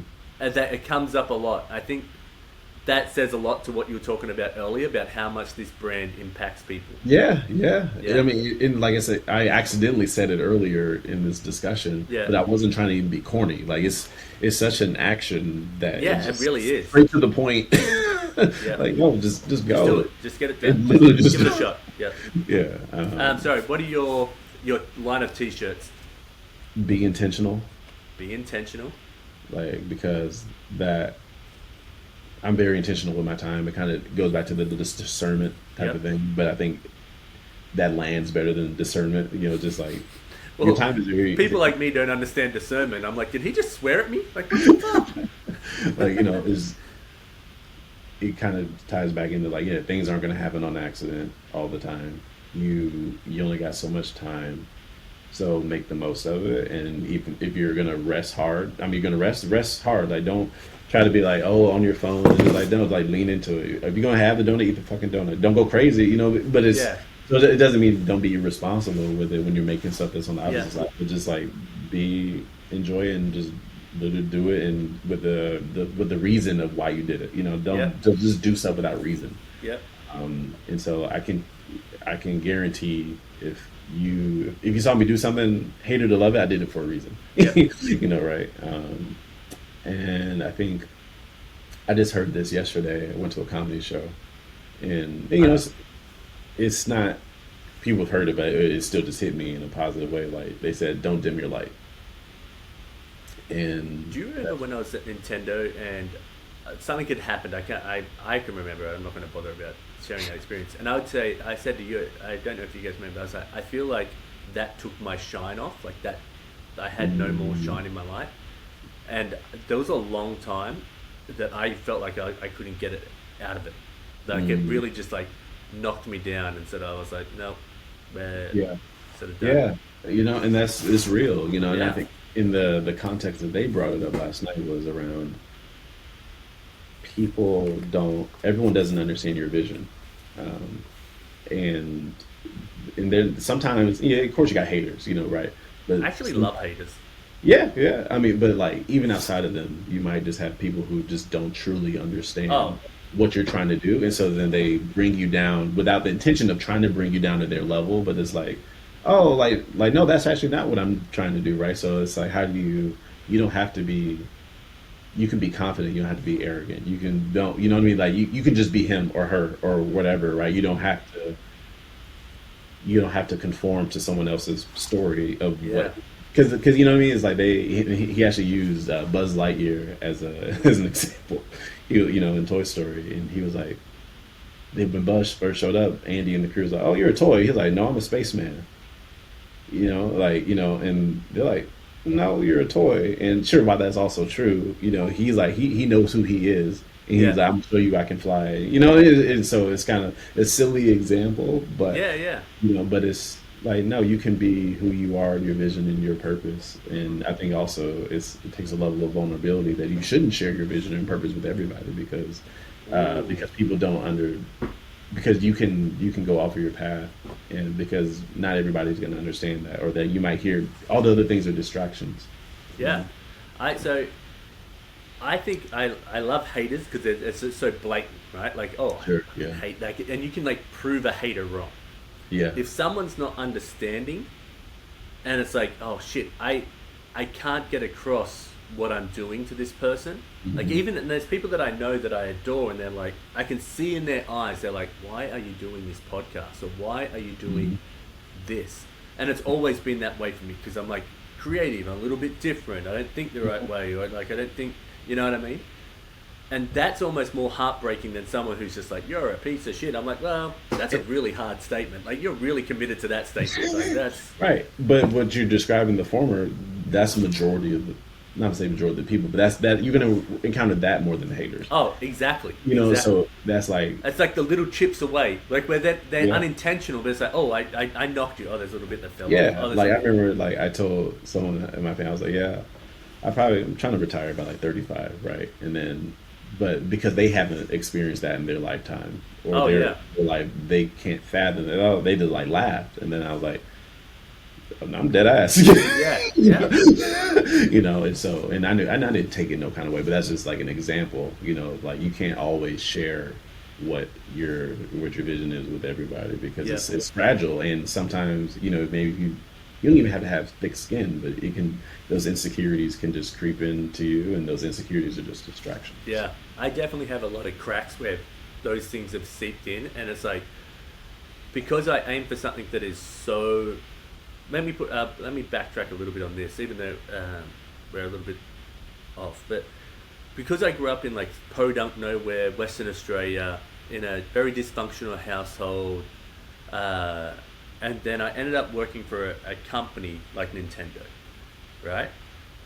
There's no way if I said back then that I would have been like, I'm going to go work for Nintendo, I'm going to be living in America, and I'm going to be having this wild sort of lifestyle and traveling the world doing other stuff. No way that I could have thought that was even a possibility, right? Mhm. So that happens, and then my brain goes, well, you've made that far, let's shoot even further. But what's really hard for me is that I was standing on the shoulders of a giant to feel big. How can I feel successful by doing it on my own?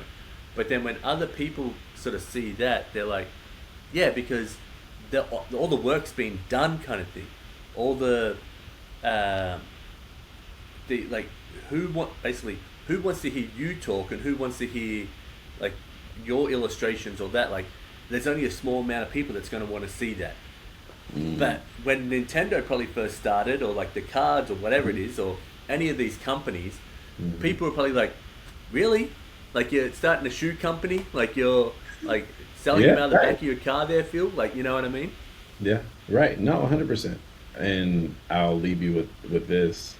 I do have to run into Yeah. thing, but like, this is a story that we had internally where, you know, Phil Knight, the creator of Nike, heard the story. They were like, he invited H and a few others into a room. I think it was like a warehouse back in the 80s or something like that. And then Phil Knight, you know, he's like, what you think? And then he's like, well, looks like a good spot to sell shoes and shirts. And, you know, and then Phil was like, he paused, and then he got upset. He was like, well, if you think we're selling shoes and shirts here, we've already lost. And that just goes back to the point of like, we're selling inspiration. Yeah.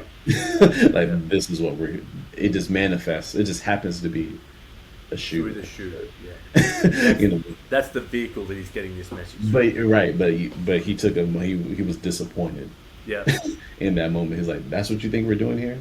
yeah. That's wild. You know, and so but like you said, he probably sounded crazy way back then when he created that. And a lot of these companies, you know, they probably all sound crazy or wild, or like, you gotta watch that person. But Yeah. so Jordan, once again, I love any time that I can get with your face, even Same. though I don't think that you're as attractive as you think you are. That's not true. You know that's not true.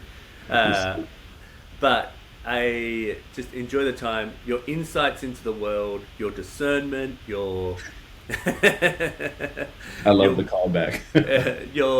wonderful smile, everything about you. I just vibe. I love that your success and knowing that you put the work in for your success of it's outside of the normal barrier of like just, oh, hey, I worked up this job and I just worked it and I was there long enough and I worked. That's great as well. Good for you for sticking that out. There's nothing hate on that. But I see what you do on the outside of that and like those little bits of extra that I said about before. Love it.